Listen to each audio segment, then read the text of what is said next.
Manav Yem'den merhabalar. Bugün Çanakkale ili Bayramiçi ilçesine bağlı merkez olan bir mahallede bulunan Mustafa Kabak hocamızın işletmesine geldik. Mustafa hocamız emekli öğretmendir kendisi. Burada sağmal inek işletmesi yapmakta. Öncelikle Mustafa hocamızı tanıyacağız.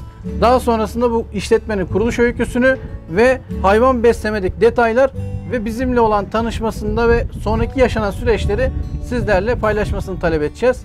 Öncelikle Mustafa hocam, bizi davet ettiğiniz için çok teşekkürler. Röportajı ben de memnun oldum sizin çok geldiğiniz için.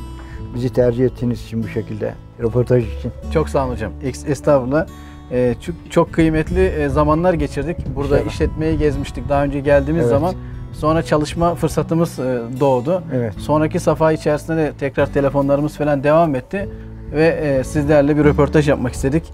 Öncelikle hocam, kendinizden bahseder misiniz? Öğretmenlik geçmişiniz, ne zaman emekli oldunuz, ne zaman bu işletmeyi kurdunuz? Ve buna ilişkin sizden... 2012 senesinde emekli oldum. Tabii emekli, biz öğretmen olarak devamlı hareketli halde olduğumuz için çok fazla sıkıntı çekmiyorduk, yani sıkılmıyorduk. Emekli olunca sıkıntı başladı yani. Bir anda süre fazla artmaya başladı. Tabii. Yani zaman... Dedik ki ne yapabiliriz? Hanımın dükkanı var. Dükkandan haricinde neler yapabiliriz diye düşündüm. Sonradan besi yapayım dedim. Böyle bir yer aramaya başladım. Yer ararken burayı dediler ki işte verecek. Dedik, sahibine söyledik, dedik ki kaç lira istiyorsun veyahut da. Çok para istiyorum ben, size veremezsiniz bu parayı falan dedi. Tamam dedik de, söyle ne? Şu para dedi. Tamam dedim ben de hemen. Anlaştık 3 sene. Tamam. 3 sene müddetince besi hayvanı yaptım ben. Hesaplıyorum her sene, mesela diyelim ki besiye koyuyorum. Hesaplıyorum. Rakamlara bakıyorum. Yani dana başına kalan para 1,5, 1, 2, çok nadir 2, 500. 500 dedim TL, ki 1000 bu TL. iş böyle gitmeyecek. Doğrudur. En iyisi biz ineğe geçelim. İnekten kendimiz yetiştirelim buzağımızı, danamızı. Yavru alalım. Yavru alalım. Bu şekilde yapalım dedik. O şekilde karar verince buzağlı inek aldık. İşte hangi tarihte hocam? 3 sene sonra 2016 veya 2015 senelerinde. Doğrudur. O zaman ineklerimiz azdı. Yani dana kaldı. Hiç buzağları, danaları satmadık. Ama imkanlar müsait olmadığı için istediğimiz gibi yetiştiremedik. Evet. Ondan sonra tabii değişik yemlere başladık o zamanlar. Değişik şeyler yaptık. Baktık yürümüyor. Evet. Dedik ki biz bu böyle yürütemeyeceğiz. Ya süte dönelim ya besiye dönelim. Ya bir branş seçelim yani. Uzmanlaşalım bir yerde. Besi olmayacak. Anladık. O zaman süte dönelim dedik. Süte dönmeye karar verdik. Değişik şeylerden, firmalardan yem aldık. Her defasında bir problem yaşadım.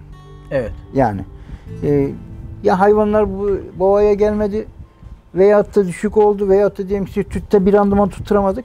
Evet. Yani uzun süre böyle devam etti. Doğrudur hocam. Yani işte en son ya hayvanları da çoğaltmadık o zaman.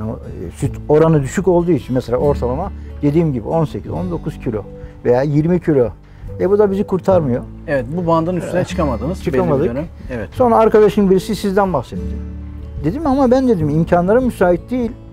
Yani her zaman parayı verip alamayız dedi. Yok dedi, ondan imkan sağlar sana böyle dedi. Ondan sonra sizle tanıştık işte. Ondan sonra sizden almaya başladık. Ondan sonra memnunuz yani şu anda. Doğrudur hocam. Hocam şimdi bu sağmal inekte sadece süt ve buzağı kısmında satıyorsunuz herhalde. Evet, satıyoruz. Kaç aylık mesela buzağları satıyorsunuz? Hiç fark etmiyor. Mesela birisi 3 gün oldu, sattık. Tamamen süte çalışıyorsunuz. Süte çalışıyoruz. Çok güzel hocam. Şimdi tarıma dayalı hayvancılık yapıyorsunuz. Evet. Burada hangi mesela tarımsal bitkileri ekiyorsunuz? Kaçar dönüm bunlar? Yulaf otu mesela. Yulaf otu çok ekiyoruz. Bunun yanında yoncamız var. Ondan sonra arpa ekiyoruz. Bir de yulaf otunu ve arpayı kaldırdıktan sonra ikinci mahsul olarak mısır ekiyoruz. Evet. Yani 120 dönüm falan, 150 dönüme kadar çıkıyoruz yulaf otu. Yerine göre bulabilirsek, imkanımız müsaitse arpayı da çoğaltıyoruz. Mesela 50 dönüm, 60 dönüm ne yapabilirsek. Ama bu sene 25 dönümdü. İşte bu sene onların yerine de tekrar mısır sılaş ettik. Bu şekilde yani kendi çoğu şeyimizi kendimiz karşılamaya çalışıyoruz. Şu an kaç tane sağmal ineğiniz var hocam? 38. 38 tane. Süt içen buzağı sayınız? 3 tane şu anda. 3 tane şu anda var. Evet. Peki hocam şu anda günlük ne kadar süt üretiminiz var? 900 kilo. 900 litre şeklinde. Evet. Bir boyalı inekleri gördük arkaları. İkinci sağım bunlar. 2 sağım yapıyoruz bunları. yerimiz yeterli olmadığı için Bir de ve bir de günde 2 sağım yapılanlar var. Bir de 3 kez sağalanlar var. Evet. Yüksek laktasyon yani yüksek verime sahip Evet, inekleri evet. 3 defa sağıyorsunuz. Orta ve düşükleri 2 kez sağıyorsunuz. Evet. O şekilde Evet. söyleyebiliriz. Burada bir de hocam mesela önceki bir yem vardı işte birkaç ay önce kullanmış olduğunuz. Oradaki süt ortalaması 18-19 litrelerdeydi. Evet. Şu anda ortalamanız ne kadar hocam? 38'e böldüğümüz zaman 9 litreyi 23,5, 24, 22,5 bu arada oluyor yani. Her gün mesela biliyorsunuz sizler değişir. Mutlaka. Ama 22,5'ün her defasında üzerinde oluyor. 23. yani ortalama ne kadar mesela bir süt artışı olmuştu? Bizim yere geçtikten yaklaşık sonra olarak inek başına 4, 3,5-4 kilo artı. 3,5-4 litre. Yani bu da sizi tatmin etti. Tabii mi? onun için o yani açıdan. zaten. Biz mesela kendim öyle düşündüm burayı açarken de. Ben 30 kilo, 35 kilo bizim için bu biraz bizi aşar diye düşündüm bütçeme göre. Evet. Ama 25 kilo, 24 kilo olursa benim için ideal diye düşündüm. Doğru. Sizin yemde de bunu karşıladık yani. Bugüne Allah'ın kadar izniyle ama bu inşallah. çıtayı Yok, hiç bulamadım. görememiştiniz. Hiç bulamadım. Aslında ineklerinizin potansiyeli varmış ama Evet. biz bunu inkişaf ettirememişiz. Yani Yok, çıkmamış yok, ortaya. evet. Demek ki doğal ve gerçekten dengeli yemle Evet. bizim genetik ırklarımızı Evet. üst düzey hale getirebilir ve yüksek süt verimini Yani elde işte edebiliyoruz. değişik Yani. yemleri aldığım zaman mesela bir sene inek hiç boğaya gelmedi. Eyvah. Ben de değişik yollar denedik mesela işte veterinerlerle konuşuyorsun. Aşı yaptır, bilmem ne yaptır ama sonuç alamadık yani. Ama sizde şimdi şu anda öyle bir problem yaşamıyor. Boğazlama sıkıntısı yok, Yok. böl tutma sıkıntısı, Yok, süt verimi yok, yok. ve ayaklara falan vurma, Yok, ishal gibi hiçbir bir şey yok. problem Şu anda çekmiyoruz Allah'a şükür. yani. İyi maşallah. Hiçbir şey yok yani. Hocam ben size sordum mesela öncesinde hayvanları nasıl besliyoruz? Bir 5 kilogram sılaç veriyoruz inek Evet. başı günlük. 10 kilo ortalamada yonca, yulaf kurutu ve saman Evet. ortalama bir miktar veriyoruz. 2 kilo bir arpa ezmesi kendi yetiştirdiğiniz mahsullerden veriyorsunuz. Prestij 19 süt yemimizden de 8 ile 10 kilo arası Evet, hayvanın veriyoruz. ihtiyacına göre, süt Evet. verimlerine göre bir Evet. miktarda veriyorsunuz. Bir de hocam arka tarafta ot sepetlerini görüyoruz. Evet. Bu bölgede de çok güzel bir kültür bu. Biz bunu herkese anlatıyoruz, herkese tavsiye ediyoruz. Yani ot sepetleri konusu garanti olması, sigorta maksatlı. Özellikle havalar soğudukça verdiğimiz karmanın yetmeme ihtimaline binaen akşamları hayvanların kaba yem ihtiyacını karşılama noktasında bir sigorta görevi görüyor. Evet. Buna mutlaka biz yayılmasını ve tavsiye ediyoruz. Çünkü hayvanın ne kadar, hangi hayvanın ne kadar kuru kaba yem ihtiyacını, kuru madde ihtiyacını bilemeyebiliriz. Bilemeyiz. Dönemsel değişiklikler ve günlük değişiklikler olabilir. Evet. Bu noktada seçimi onlara bırakmakta fayda Ben de işte var. gebe kalan mesela sütten kestiğimiz inekleri buraya salıyorduk ya. Bu zamana kadar mesela inek doğuma zamanında biraz ağırlaşıyor.